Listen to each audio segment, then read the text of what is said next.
Okay, so I mentioned earlier you talked about the election of 2000, so I wanted just to kind of examine a little bit. This is the election results in 2000, and the electoral college numbers are different because they get adjusted every 10 years based on the census. So our population has grown real significantly. That's why we have more electors today than we did in 2000. So the states that are blue, those are the states that Al Gore won. The states that are red, those are the states that George Bush won. So I don't know. How's that look to you? What do you think? What does it make our country look like? Mostly Republican. Makes us look very Republican for sure. But all the ones we won are like little tiny. Yeah, there's not a huge amount of people in those states. I think it's real. I actually remember, I'll never forget watching TV that night because it was just so crazy, and we were watching the news coverage. And I remember one of my favorite newscasters talking about how America was very divided and how the coasts in the Northeast were very out of touch with Middle America and what Middle America wanted. This map shows you the popular vote. And I know that the color's not great from my projector, but what it should really show you is while there certainly are pockets of deep ideology, the reality is, I mean, we always talk about, oh, Texas is so conservative. I mean, we are, but there's some pretty intense pockets of red. That conference that I went to a couple weeks ago, one of the gentlemen that I listened to talk, he teaches at UT El Paso, and the county he lives in is classified as the most liberal county in America. So the reality is that it's not as divided as we seem. So one thing that the Electoral College does, specifically the winner take all feature, is it really like reinforces those divisions between the parties because there's so much focus on that. One of the things he talks about in the video, he keeps blaming on the Electoral College, and yes, it is because of the Electoral College, but it's really more because of our party system in relationship to the Electoral College.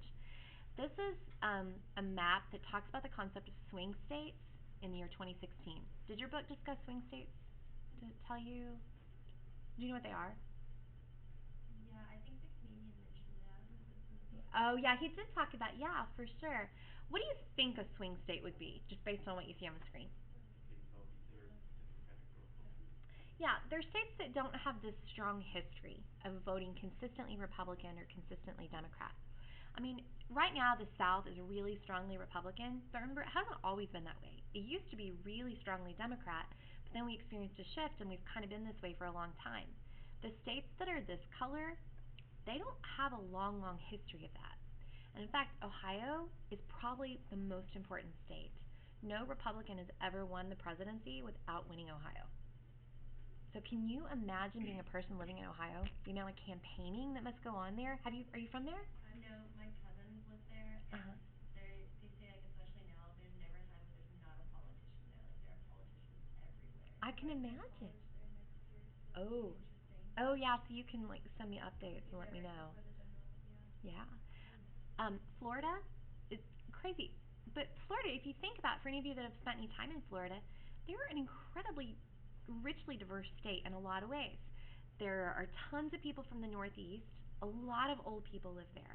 They have tons and tons of immigrants. They kind of have some extremes in terms of wealth and poverty. If you're here, if you're hanging out in Destin, it's like, I mean, you might as well be in Alabama. I mean, it's very southern, right? But then if you're over on the west or on the East Coast, it feels very metropolitan, and it has just such a different feel. I mean, I've been on vacation, and you hear people walking around, you hear so many languages. So culturally, it's really, really diverse.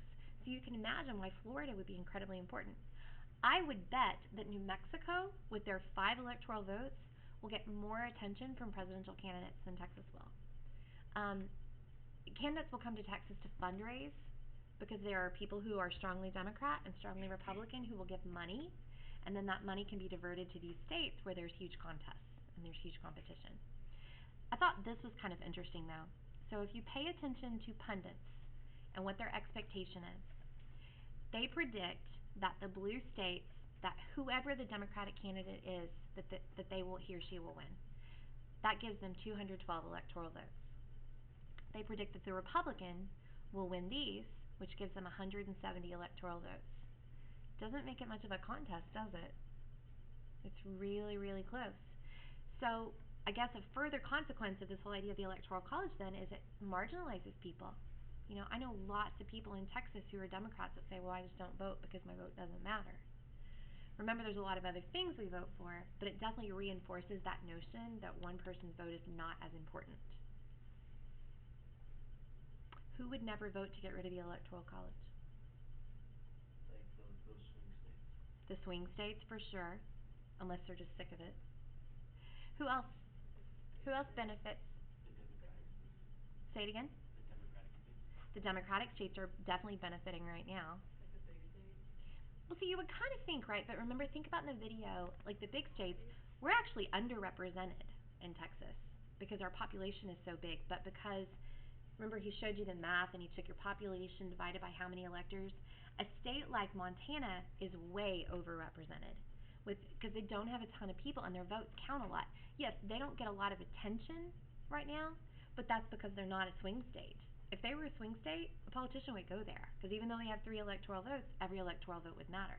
So it's more about those ideological leanings versus that idea of the number of votes. All right, what kind of questions do you still have about this process?